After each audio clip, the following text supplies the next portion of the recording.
बिस्मिल्लाहिर्रहमानिर्रहीम। मोहतरम नाज़रीन, कुदसिया बानो लिखती हैं, इंसान के अल्फाज पर नहीं इसकी नीयत पर गौर करो, क्योंकि कोई डांट कर आपका भला चाहता है तो कोई मुस्कुरा कर आपकी जड़ें काटता है।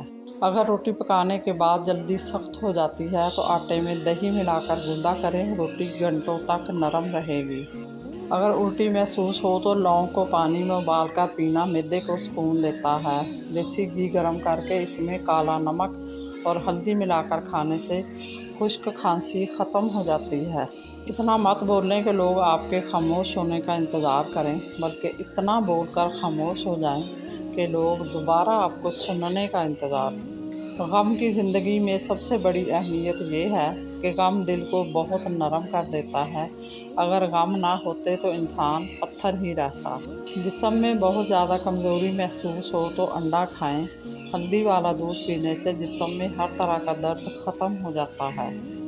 बानो कुदसिया कहती हैं, गुनाह गूंगे नहीं होते, इन्हें जब भी मौका मिलता है वो मकाफ़ात अमल की लाठी हाथ में पकड़े एक ही दम इंसान के सर पर आन बरसते हैं।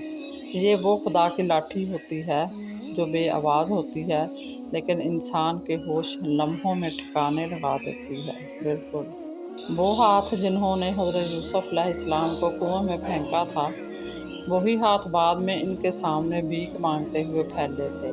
कुदरत हिसाब चुकाने में बड़ी महारत रखती है।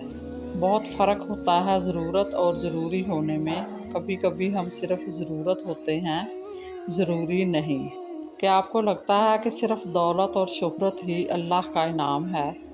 नहीं, कभी कभी ये चीज़ें इंसान के पास होती हैं मगर अल्लाह इससे नाराज़ होता है। जब अल्लाह नाराज़ होता है तो सबसे पहले ये दो नेमतें छीन लेता है। जब आँख से आंसू खुश्क हो जाएं, गुनाह ना लगे तो समझ लें अल्लाह बहुत नाराज़ है। नंबर एक, इबादत की लज्जत का छीन लेना। इंसान सजदा तो करता है, तस्बीह तो पढ़ता है, लेकिन इसे वो सुकून और लज्जत नहीं मिलती। और नंबर दो, तौबा की तौफीक और नदामत। ये सबसे ख़तरनाक निशानी है। इंसान गुनाह पर गुनाह करता जाता है मगर इसे एहसास नदामत नहीं होता। मज़ीद इसी तरह की अच्छी और मालूमाती वीडियो देखने के लिए मेरे चैनल को सब्सक्राइब करें, और अगर आपको वीडियो अच्छी लगे तो प्लीज़ लाइक ज़रूर कर दिया करें।